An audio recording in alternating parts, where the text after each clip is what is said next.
You understand? All right? So now, we need these type of men. We need these type of men. And now, we got to talk about everybody that's got fathering issues. Talk about it. All right, everybody in here that's got a daddy issue, raise your hand. You can be honest. Even if you're daddy in here. Put your hand down.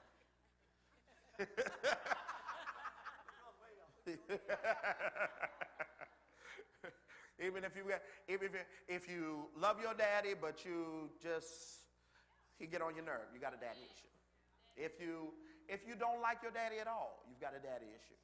I don't have a daddy issue, Pastor. I just don't even consider him. You have a father issue. You got an issue. Should have raised your hand. I don't know who he is. I don't know where he lives. I don't know if he could be here right now. I don't know. I don't care. You have an issue. Because an issue with your father develops issues with fathering. Yes, sir. My Lord. You would have been a more submissive Christian, and you would have been further than you are now if you did not have father issues. I'd like to propose the way you trust and serve God has all to do with how you trust and serve the man that was supposed to lead you.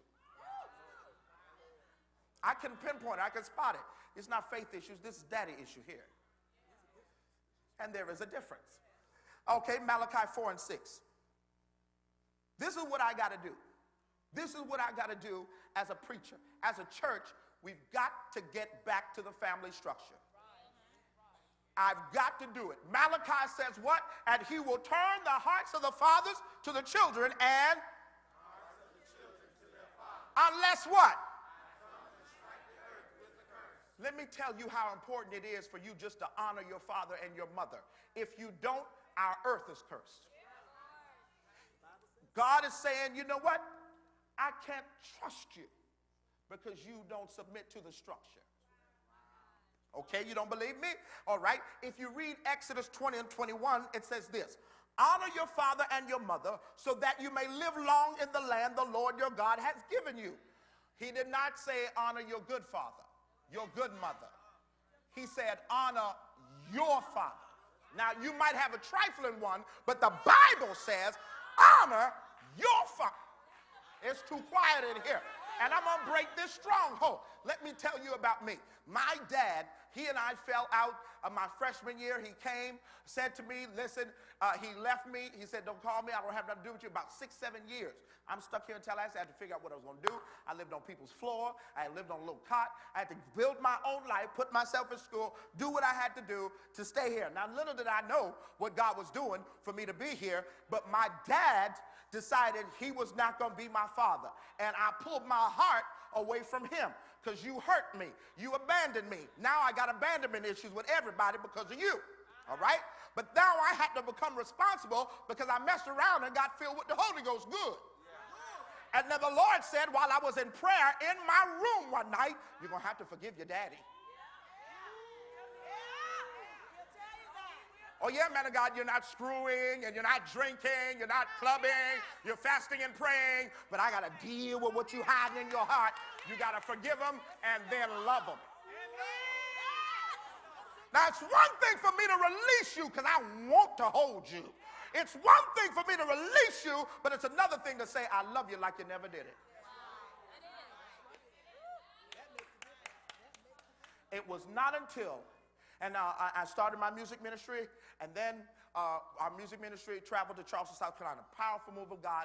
It birthed out other music ministries. At that time, my dad came to the concert that night. That Sunday morning, we were loading the bus, and we're getting ready to go to the Sunday morning service and then head back to Tallahassee. And my dad came to the hotel, got out of his car. I had already released him and decided I'm going to love him. When I saw him, I said, I love him. You understand? I was the prodigal son of the prodigal father. You left me, but I still love you. The moment I see you, I'm not going to hold you to what you did. I just want you back in your spot. Come get this robe. I got a ring for you. You the daddy, but I got a ring for you. I got some honor for you. And when I met him, I'll never forget the day. I met him at his car, and before he could speak, I said, Daddy, forgive me for whatever I did wrong to you. Tears rolling down my eyes. He said, son, forgive me. I'm sorry. We hugged and we embraced. And from that day, we've been in communication. Still challenged, but there is still yet a relationship. Even when I can't stand the way he's talking to me, the way he's treating me, there's not a conversation. I don't leave. I don't tell him I love him. You understand? But the moment I did that, things started shifting in my life. You understand? If I did not release that man, I would have been a horrible pastor to you. That's why I'm more than a pastor. If I didn't let him go, and let me tell you something, all you're going to be is a bitter Bob and a bitter Betty with a nice outfit until you release him. You got to let him go. Y'all better get up off of me in here. You got to let him go. Because if you make yourself a warden, God says, I forgive you like you forgive others. He's going to be your warden and hold you to what you did. And we need to be honest. Some of us have done some stuff in here we don't want nobody to ever bring up ever again. Don't you look at me like that. You know it. Heavy here. No, because you want to be filled with God and not use God to forgive people. You want to use God's love to hold people. You're illegal. You're operating out of the will of God. And you're not going to receive the favor and miracles of God until you let love flow through your heart. Until you can love those that despitefully use you. Love those that meant to hurt you. They didn't care that they hurt you and left you for dead. At the end of the day, why you going to hold them? It still didn't kill you. How? You still here. You left me in a ditch and I still found God. You might as well forgive him. You're sitting in church today. The fact that you didn't love me, I still found a love for God. And I got to let him go and release him. Somebody say release him. Hey, he says, I can't give long life to people that don't honor the family structure. I'm not going to give long life to you. That's what the people say. It's an honor that you have to give. Talked about it at 8:45. Elder Moore Savage, he and his family, he's always accountable for him and his family. Pastor, I just want to let you know I'm covering me and my family. We're going to be out of town, such and such and such. I won't be here, such and such, my job, such and such. Always accountable. I didn't tell him he has to do it. It's an honor. He's honoring me as his pastor, as his leader, and then keeping his family covered. If he ever didn't do anything right, if he was slacking a little bit, Pastor, I wasn't on my post, but I promise you, I ain't going nowhere. I'm still here. Forgive me. I'm on my post. I'm going to do it. And that's a place of honor. I'm not trying to be Napoleon, just trying to control him. It's a place of honor. Honor is when I give you stuff you didn't ask for. I know you don't want to hear from me, but you're going to get this Father's Day card from me. Because what I want you to do is I don't want you to feel bad about me no more. Because I'm making it even without you. If you're not going to see what God's done in me, who am I trying to show? At this time, I've got to be who I am. Because the shifting change in my dad's life is that when he started coming around, he started living more holy. And y'all got to know Sam Simmons died. He don't play with it. He used to have help in every area code. And I'm calling it help, but y'all know what I'm trying to say. You understand? And now I understand the generational curses I inherited. It's easy for me to be a womanizer. Every man in my family is. Yeah. My uncle taught me how to have five and keep five from ever finding each other.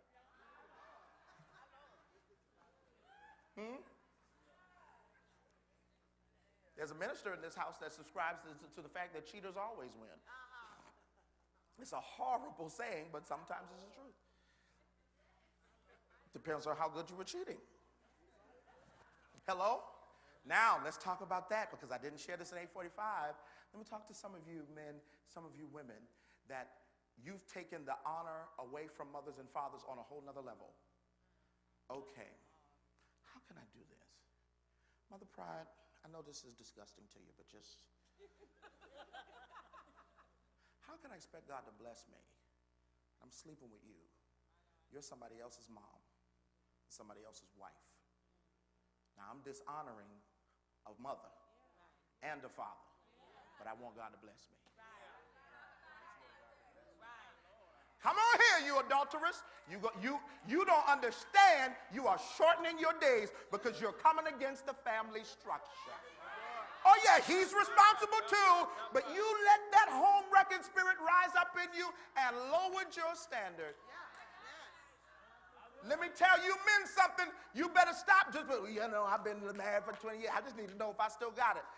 Listen, that ain't no badge of honor that she think you cute. It's a spirit in her that don't want commitment. So she'll say, I'll take your penis, but let her pay for you. Let her cook for you, serve for you. And y'all better stop letting that spirit rise up in you because you're lonely. You're dishonoring somebody's mother, somebody's father, somebody's wife, somebody's husband. And if God be God, you got to come down. If you in here today, you better come back to God. I hate what the devil's been doing to marriages. Illegal operations. Every situation I've seen where a man's been a friend with a woman, a single woman, a married man, a friend with a single woman, it has turned out wrong. You can't tell me who to be friends with.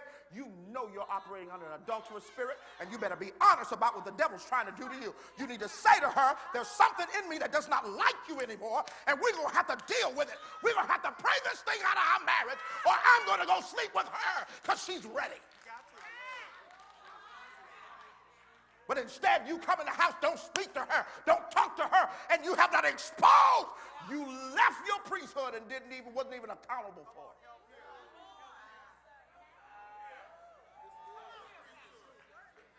Didn't understand that there's a Jezebel spirit out of here. And if she can kill your ministry through your penis, she's going to do it.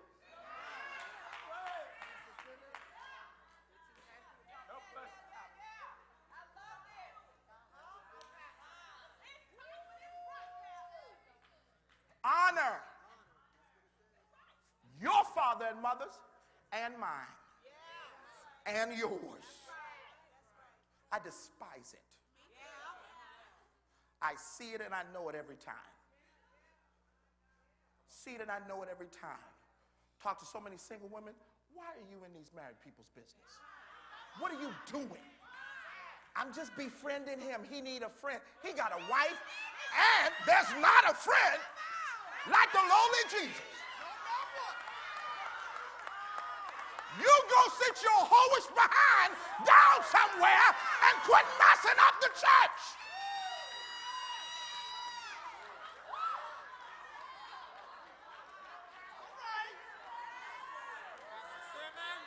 Ain't nothing went wrong. We ain't had sex yet.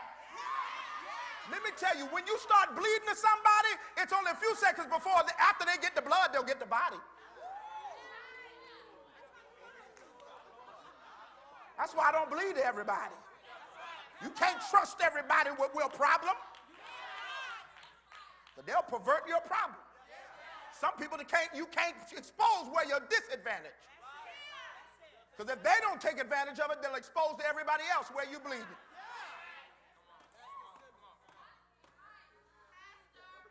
This is the type of stuff church is for. If you're going to come to church, you got to be a husband and say, I need to get cut. I need to get cut because there's some extra flesh on me. I'm trying to come out of my covenant.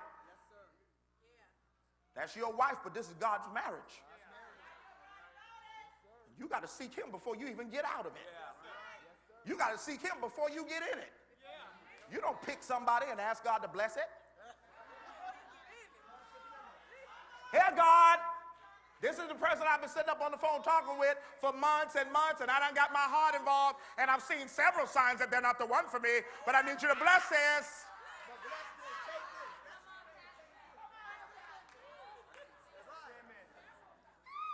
I just wish 25 people